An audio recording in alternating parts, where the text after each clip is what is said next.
Capítulo 4. Primer año. Luna llena. Domingo 5 de septiembre de 1971. Remus terminó el resto de la semana ignorando a los otros chicos tanto como pudo. Esa era una técnica que había adquirido en St. Edmunds. Era mejor no ser notado, y mejor aún si nadie sabía nada de ti en absoluto. Aún tenía un brazo entumido o la cabeza metida en el inodoro, pero en general nadie hacía un esfuerzo para meterse con él. James, Sirius y Peter no eran para nada como los chicos de St. Eddy's, desde luego. Era lo que Matrona llamaría bien educados. Sirius y James, especialmente, parecían venir de familias con dinero. Podía darse cuenta por el modo en que hablaban de sus hogares, así como del modo en que hablaban, cada vocal y consonante claramente pronunciadas. Remus escuchaba atentamente y se decidió a dejar de soltar sus H. No era solo sus acentos, sino lo que decían. Remus había crecido con adultos diciéndole constantemente «¡Silencio!» y con chicos que se metían contigo por ser un empollón si decías más palabras de las necesarias. James y Sirius hablaban como personajes de una novela, su lenguaje lleno de descriptivas metáforas y sarcasmo mordaz. Su rapidísimo ingenio era más intimidante que un golpe en la cara, pensó Remus. Al menos eso se terminaba rápido.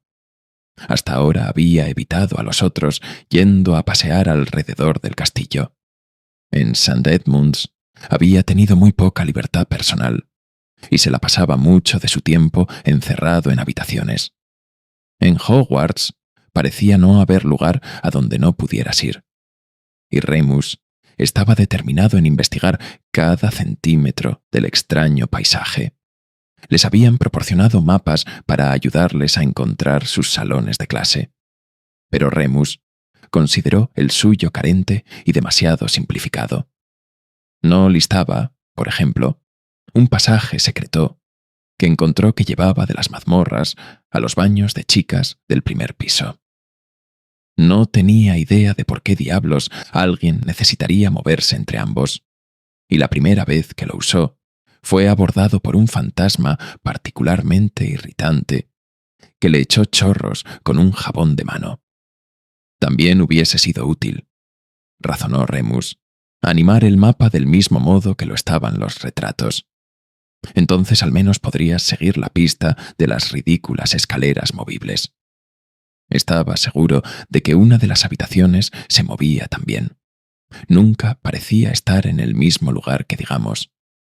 Cuando llegó el domingo, Remus temía el lunes, que no solo sería el primer día después de la luna llena, sino también el primer día de clases, luego de la cena, que Remus la pasó solo, unos cuantos asientos lejos de Sirius, James y Peter.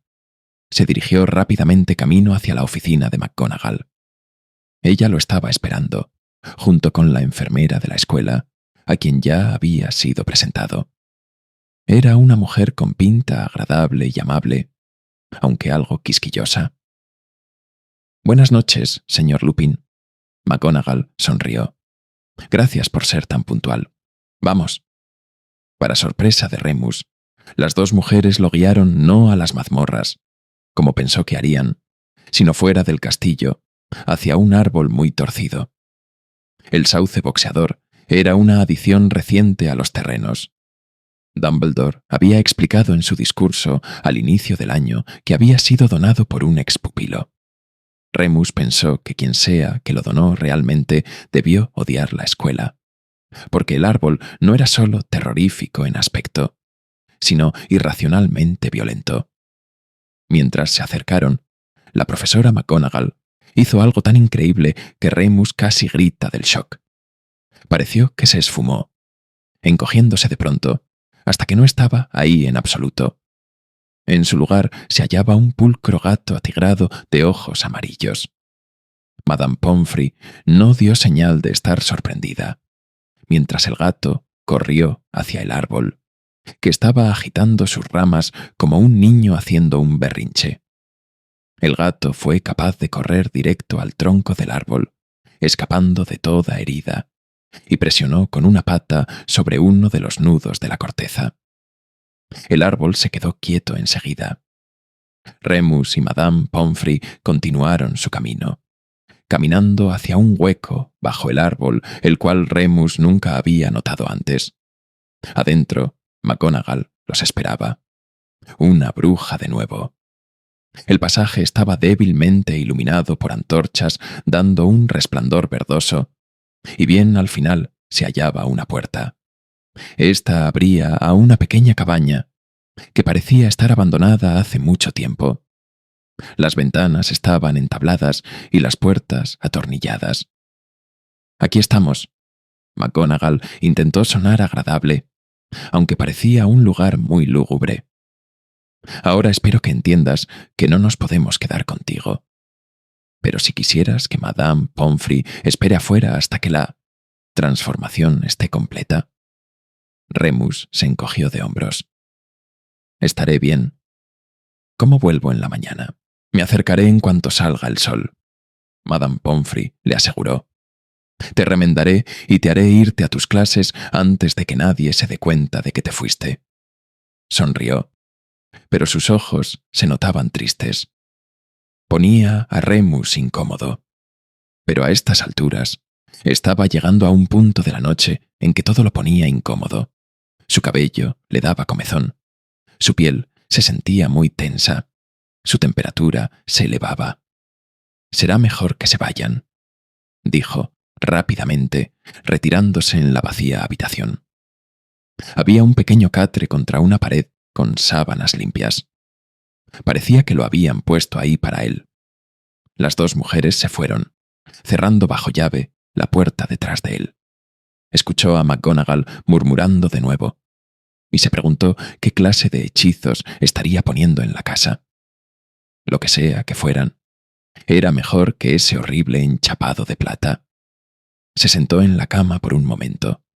Luego se levantó de nuevo, inquieto. Se paseó por la habitación. A veces se sentía como si el lobo se arrastrara hacia su mente antes de que tomara posesión de su cuerpo. Y mientras la oscuridad caía afuera, sus sentidos se volvían más agudos, la caliente hinchazón del hambre comenzando en su vientre. Remus removió sus ropas rápidamente, no queriendo romperlas. Un latido sordo comenzó en sus articulaciones y se acostó en la cama. Esta era la peor parte.